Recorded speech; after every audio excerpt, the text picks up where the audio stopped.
Welcome everyone. In this short segment, I will talk a little bit about the benefits of nasal breathing versus mouth breathing. And there are some points where mouth breathing is the right thing to do, but in most cases, for both training and like as a habit, in most contexts, it makes sense to breathe through your nose. And I hope to give a good argument as to why that is. Just a note on sources. Besides being a physiotherapist and studying basic physiology, recently I have read two books about the breath. One of them is The Oxygen Advantage by Patrick McEwen, Irish guy who's not really a high performance athlete or anything. He's a regular guy who had asthma when he was a kid, and a big part of his method was how it cured his own asthma, basically. Then there is this relatively new book, I think, is it 2020 even, called Breath by James Nestor. Highly recommended as well if you want to dive deeper into these subjects. So just to kind of start with some basic things, you know, the classic model of understanding the breath is that you breathe in, and this takes oxygen into your lungs, and from there into your blood, and from there into your cells. When you exhale, on the other hand, CO2 comes from your cells into the blood, into the lungs, and out. So this is kind of the way. And what is not very known is the Bohr effect. And it's not Niels Bohr, the Danish scientist, or it's Christian Bohr, another Danish scientist, who found out these things about the chemistry of our blood, that if you imagine oxygen is circulating around in your blood, it's attached to these vehicles called hemoglobin, or red blood cells. You've probably heard of these, right? So imagine the oxygen is being taxied around on the hemoglobins. And what the Bohr effect says basically is that for the oxygen to jump out of the taxi from the blood into the cells, that is much easier if there is a significant amount of CO2 in the blood. So CO2 plays an important role in our blood chemistry, and it's not just a waste product that we want to get out by exhaling. And this is very important to understand, because it's the core physiological argument as to why mouth breathing and over breathing is a thing. Basically, when you breathe through your mouth, you can try this now actually. Let's try and take 5 or 10 breaths through the mouth. And what you might notice as you breathe through the mouth is that it's very easy to fill and empty the lungs very fast. There's no resistance.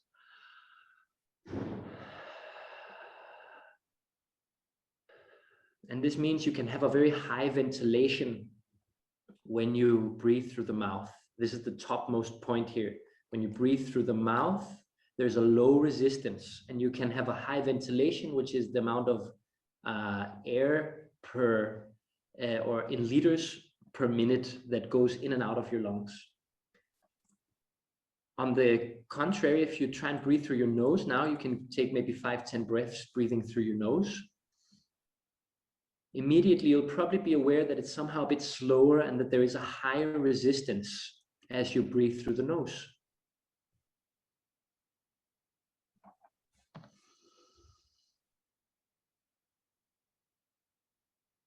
And as I write there in the notes, it's up to 50% higher resistance than in the mouth.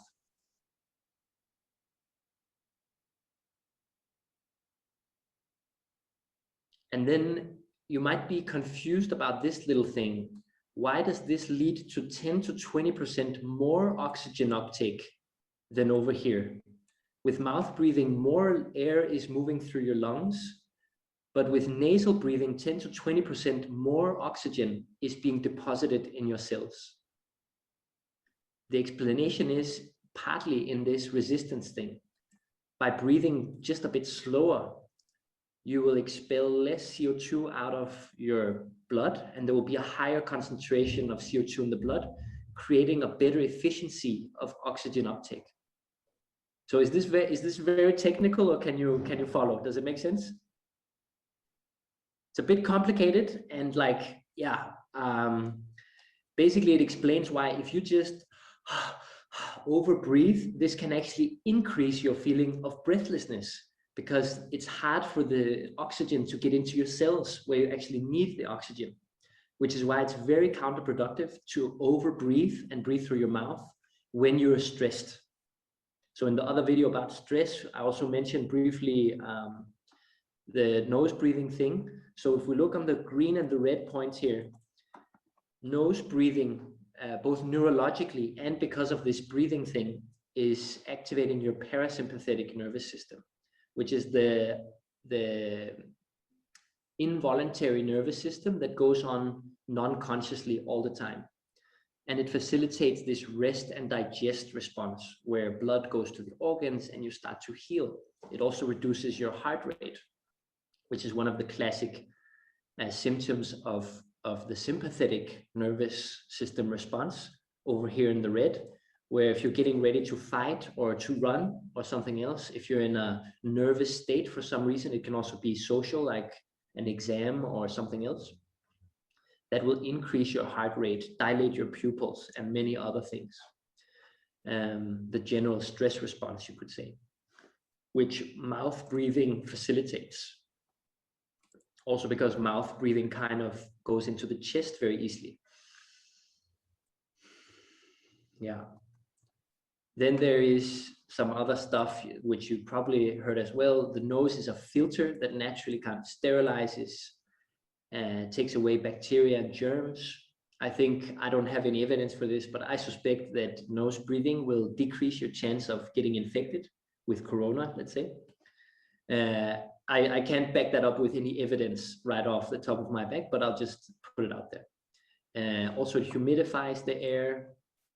And one other reason besides the slower breathing, then this oxygenation is also increased because inside your nose, and the nose is in fact very deep. The nose itself is only a third of the whole space you have inside your nasal cavity.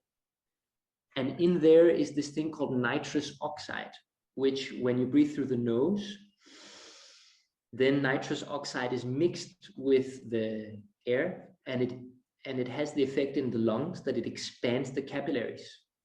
And this allows the oxygen to go more easily into your blood through the alveoli, which doesn't happen through the mouth.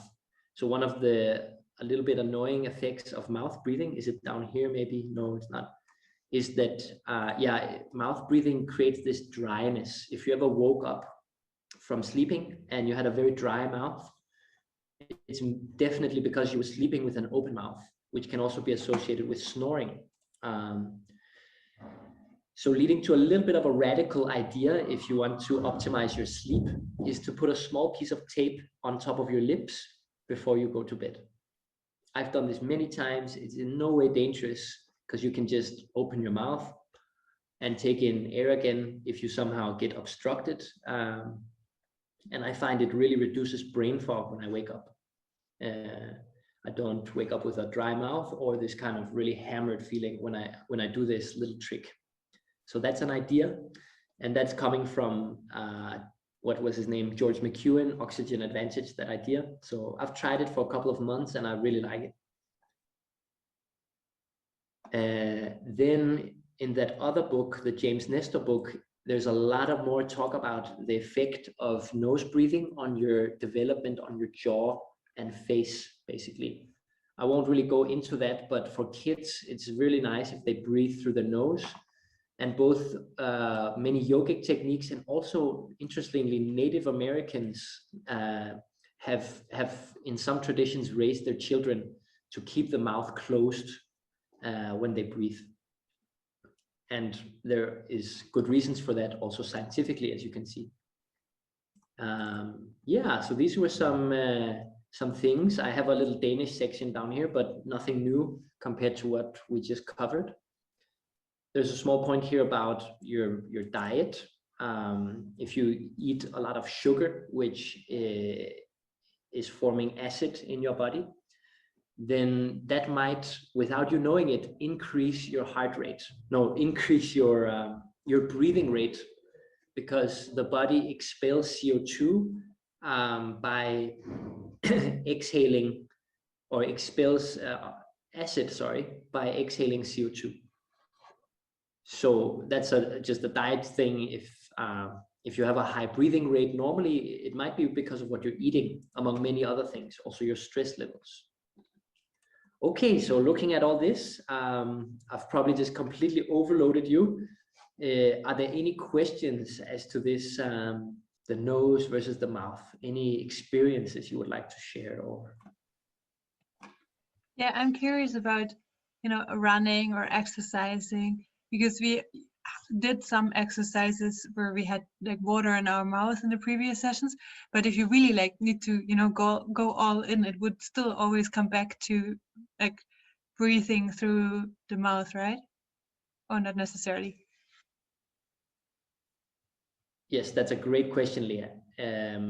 It is the case that because of the low resistance, this point here, then through mouth breathing, you have the most ventilation potential. Like you can really, like when you do strong exercise, your ventilation, it can rise from, I think, like in rest, it can maybe be 5 liters per minute. When we go all out sprinting, for example, the amount of air through our lungs can rise to over 150 liters per minute. And it's going to be very hard to lift your ventilation so high through the nose. Very hard. Especially if you didn't grow up breathing through your nose. Yeah, so that is one context, like strenuous exercise where you might be forced to breathe through the mouth. That doesn't mean it still might not make sense at some points if you're training sprints, for example, to still try and breathe through your nose. Or a way I've applied it many times is to advise people to recover as quickly as they can through their nose. So after the exercise or after the interval of sprint or whatever, then you're breathing hard. And then as soon as you can try and finish your recovery through the nose, which will increase your oxygenation and help you recover faster. You can try this, like a down-to-earth example is when you walk upstairs. See if you can make it up the stairs, just breathing through your nose. And you might find that you recover your heart rate and your breathing frequency very fast once you arrive at whatever story you live on. But yeah, that's one context where it might make sense to breathe through the mouth. And people who train aerobic things, like runners, for example, are always very curious about this, because people are are to some degree worried that when they start breathing through the nose, they will lose speed or lose distance and not be able to perform in the same way.